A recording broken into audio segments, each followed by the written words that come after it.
царственные гомосексуалисты, правители с иной ориентацией. Открытые геи среди руководителей стран в древности – большая редкость. Строгие религиозные каноны не позволяли им открыто проявлять свои сексуальные интересы, но о них все равно все знали при дворе. Кто же был представителем нетрадиционных отношений среди правителей мира? Древняя Персия. В эпоху триумфа зороастризма гомосексуализм был строжайше запрещен. Зороастр четко наставлял, что такого рода отношения – один из самых страшных грехов, вместе с убийством, осквернением огня и насилием над собакой, священным животным. Мужеложник уже не человек, а дев в обличии человека, который оскверняет гармонию мира, созданную Ахура Маздой.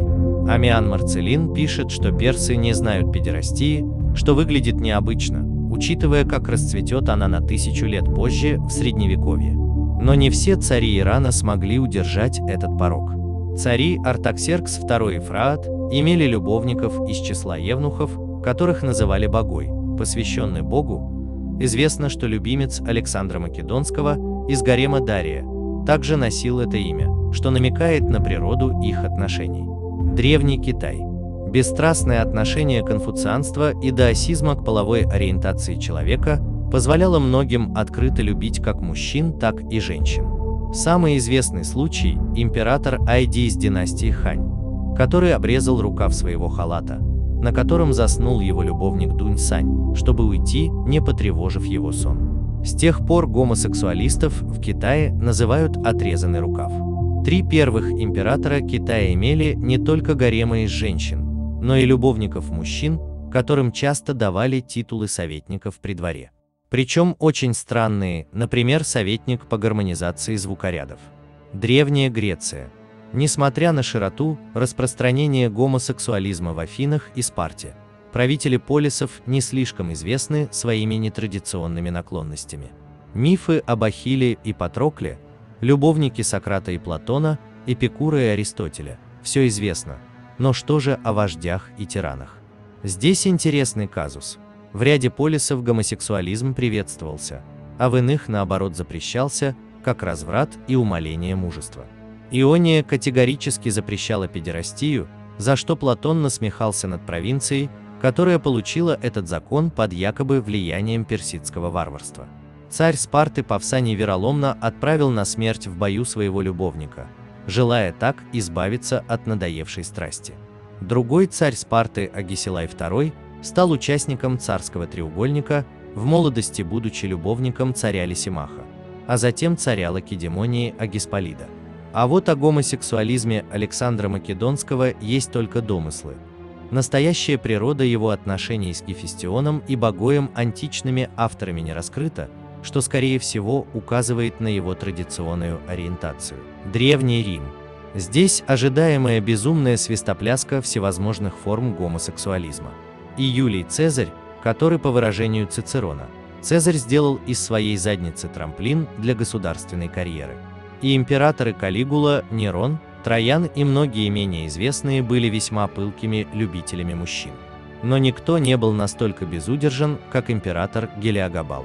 Он правил очень недолго, взойдя на престол юным, но устроил настоящую вакханалию на троне.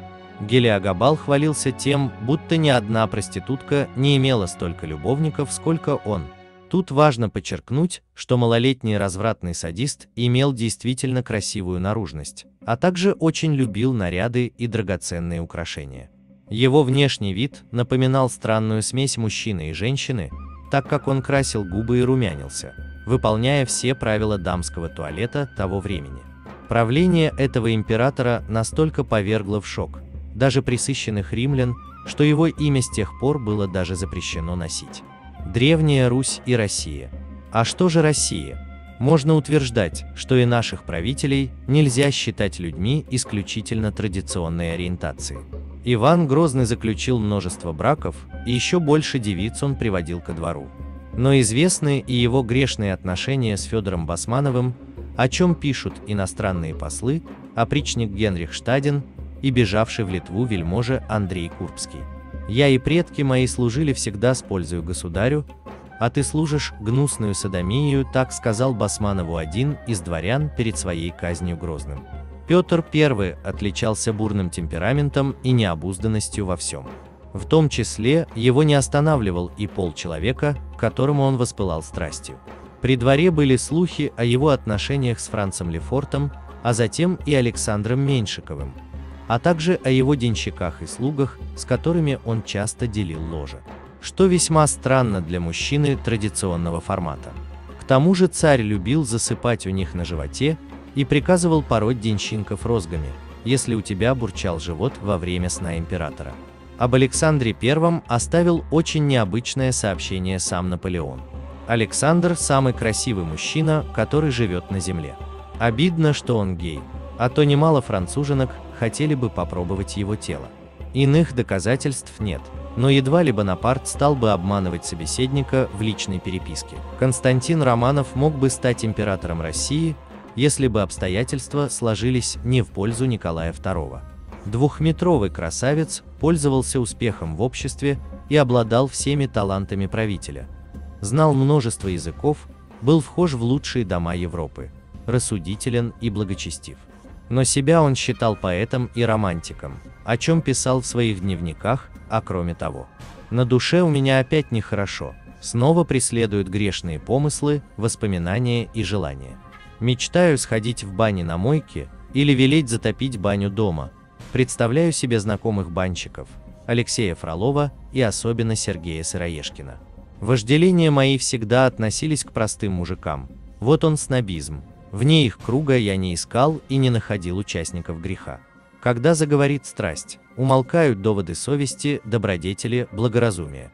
Меня называют лучшим человеком в России. Но я знаю, каков на самом деле этот лучший человек. Как поражены были бы все те люди, которые любят и уважают меня, если бы знали о моей развращенности. Я глубоко недоволен собой. И это еще не самые разнузданные примеры, какие бывали в Англии, Отtomанской империи или китайских царствах.